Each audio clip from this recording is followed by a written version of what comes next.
I can imagine with all this technology being effectively bolted on, as some people might perceive, very much you're reliant on the user being reasonably educated to use that equipment. Yeah. In the developments that you've done up to now, have you found any problems with tenants and so on using the technology? Is it as effective as what we would hope it would be? At the lower code levels, I'll give you a slightly techie answer here. At the lower code levels, not really. If I stuck a PV array on your roof, the only thing you'd notice is that your electricity bills were considerably cheaper. But other than that, it's a fit and forget piece of technology. I think the closer you get to zero carbon, when you're talking about homes which have passive heat ventilation and some actually quite complicated bits of equipment in them, then yes, the homeowner, the home user, the resident, the human being at the heart of this piece of equipment actually needs to be pretty knowledgeable and to know how to get the most out of their home. Having said that, there are very, very few long-term examples of this sort of technology.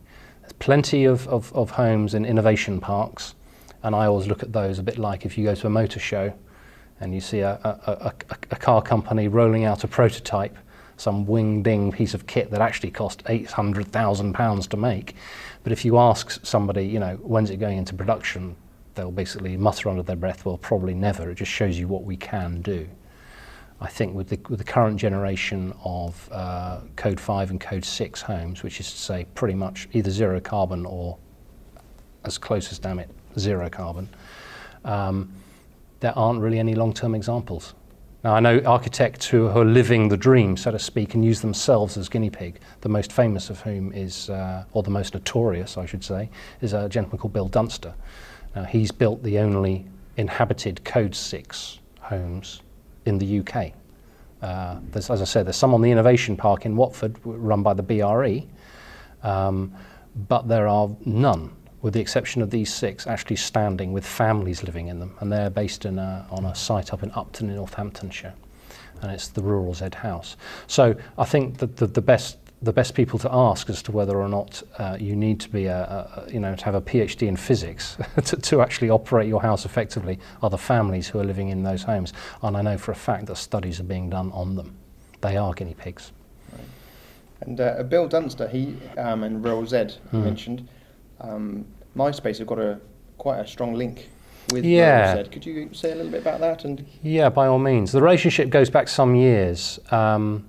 Midas built a job called Jubilee Wharf down in Cornwall. It was the first ever Code 4 scheme, mixed-use scheme in the UK.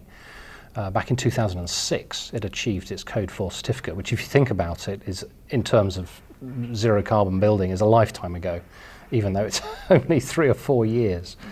Considering Code 4 isn't even yet mandatory.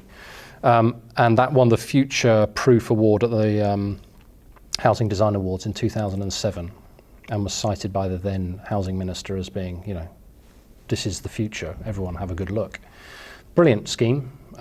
It's got residential, it's got retail, it's got flats, it's got community space, it's got a cafe, and it is it's an old converted coal yard at the head of a sort of river in deepest, darkest Cornwall. Great job. That's where the relationship with Z Factory Architects started.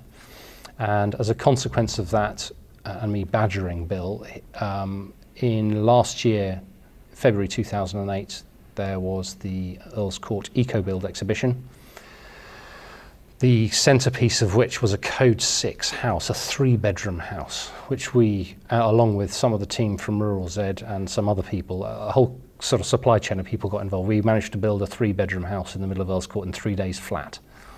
I have to say, one of the more stressful 3 days of my life. Anyway, it was clearly fantastically received, and I guess what Bill was trying to demonstrate and what we were trying to demonstrate, and indeed the rest of the supply chain, is that while some people out in the industry wring their hands and say zero carbon can't be done, well, that's rubbish. It can be. It costs more, and those costs are coming down all the time, but the technology and the know-how is there now, and judging by what the scientific community are telling us, and I guess what people are discussing at Copenhagen as we sit here, we better start grasping this particular nettle and start building it.